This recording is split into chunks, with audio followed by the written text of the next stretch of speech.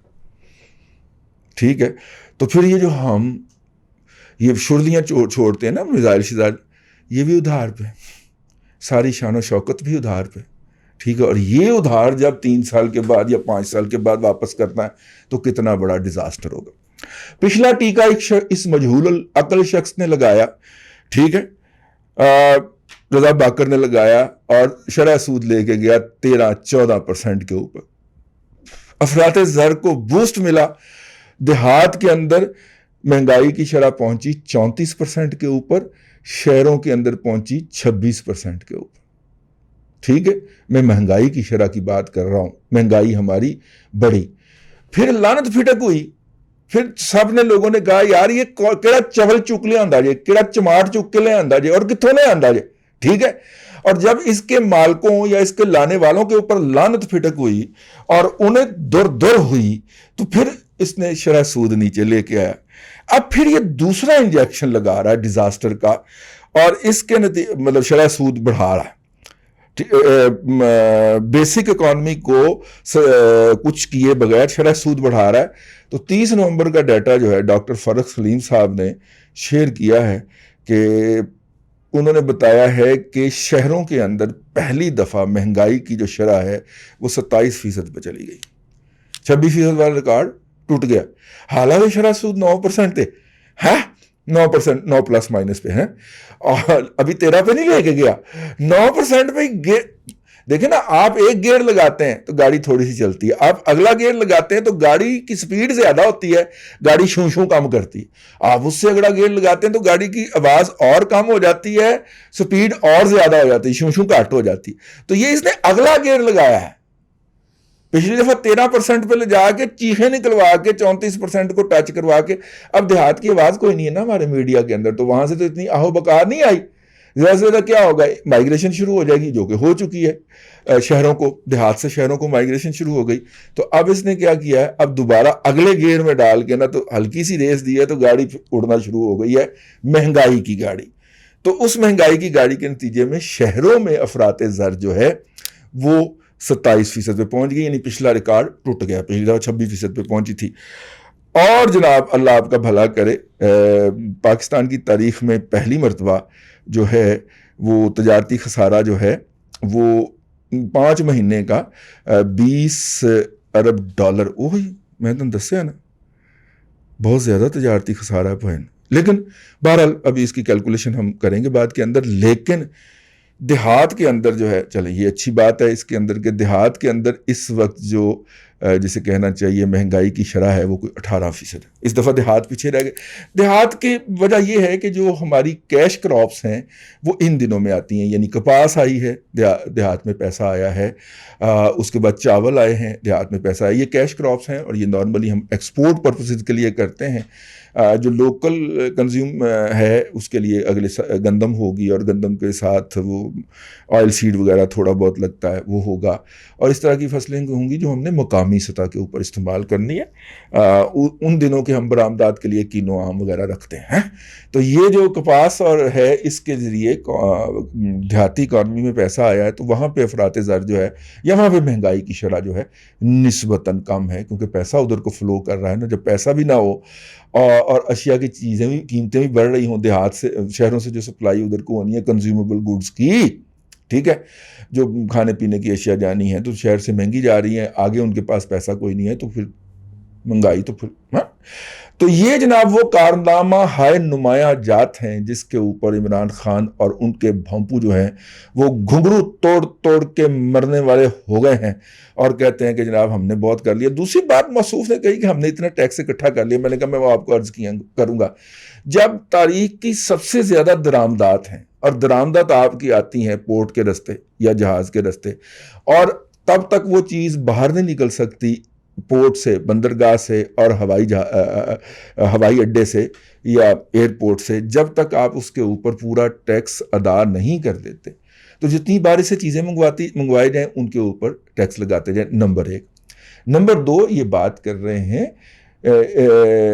روپے کی ٹرم کے اندر۔ وہ پایا نا جڑا $1 کا ٹیکس آپ لیتے تھے پہلے 160 روپے پہ، تو 172 روپے تو 177 روپے تو پہلے ہی پہنچ گیا نا۔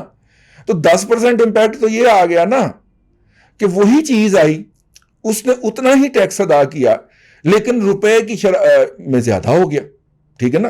پہلے اگر آپ ایک چیز کی درآمد پہ $1 ٹیکس لیتے تھے تو اس کا مطلب ہے آپ 160 روپیہ وصول کر رہے تھے یا 152 روپیہ وصول کر رہے تھے۔ اب آپ $1 ہی ٹیکس لے رہے ہیں اس چیز کے اوپر، تو اب آپ وصول کر رہے ہیں 180 روپیہ، تو ٹیکس کی شرح بڑھے گی کیوں نہیں؟ یار یہ چمتکار اور یہ چولیں جو ہیں نا، یہ یوتھیا مجہول القوم الجاہلیہ للعقل المحدود اوورسیز ایڈیشن کے لیے تو اچھی بات ہے، ٹھیک ہے۔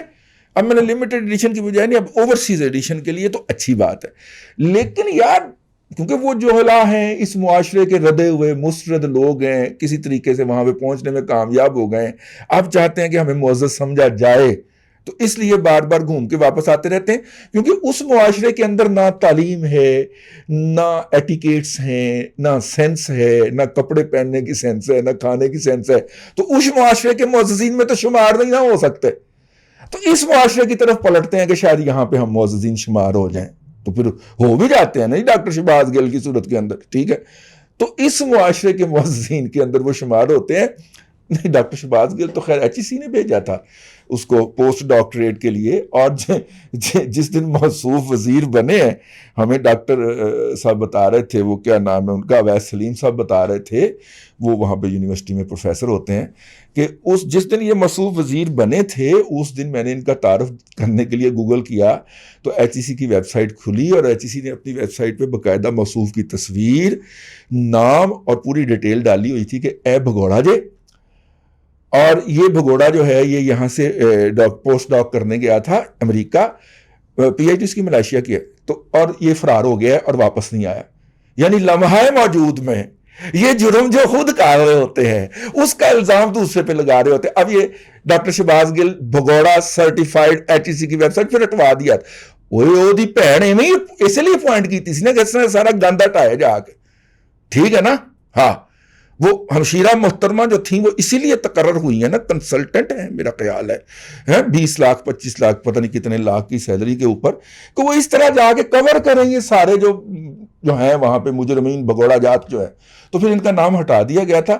ڈاکٹر اویس سلیم نے وہ ریکارڈ لے کے رکھ لیا، وہ ٹھیک ہے۔ پوسٹ ڈاکٹریٹ میں موصوف جو تھے وہ بھگوڑے ہوئے تھے، تو خیر بات جو ہے اس طرح کے لوگوں کا پھر مطلب لگ جاتا ہے نا یار پاکستان آ کے، تو پھر یہ صورتحال ہوتی ہے۔ خیر ایسی بات دوسری طرف نکل گئی، تو یہ ان کے لیے کنزمپشن کے لیے ہے، اور آپ واٹس ایپ گروپوں میں جس کے ذریعے ان کو گمراہ کرتے ہو 5ویں پشت کی دوگلی ابلاغی جنگ کے اندر، جو پاکستان کے مطلب کہ اتنے زیادہ دفاعی بجٹ کے علاوہ فنڈز لے کے آپ نے اسٹیبلش کیا ہوا، یار اس میں تو یہ گمراہی پھیلایا کرو، اس میں تو یہ بکواسیات کیا کرو، سامنے آؤ گے تو یہ ڈاکٹر فرخ سلیم جیسے یا ہم جیسے معاشی صحافی یا خلیق کیانی نے سب تو بڑا بم پھوڑے آج اپنی خبر دے کے، اور حکومت کے یعنی حکومت کے اس حجلہ عروسی میں جو پٹاخہ چھوڑنے کا جو فریضہ ہے وہ حضرت قبلہ خلیق کیانی صاحب نے سر انجام دیا ہے۔ ڈان میں ان کی رپورٹ چھپی ہے، وہ ملاحظہ کر لیجئے، میرے گلوں ہی نہیں پایا، ٹھیک ہے۔ اللہ آپ کو آسانیاں عطا کرے اور آسانیاں خلق خدا میں تقسیم کرنے کی توفیق عطا کرے۔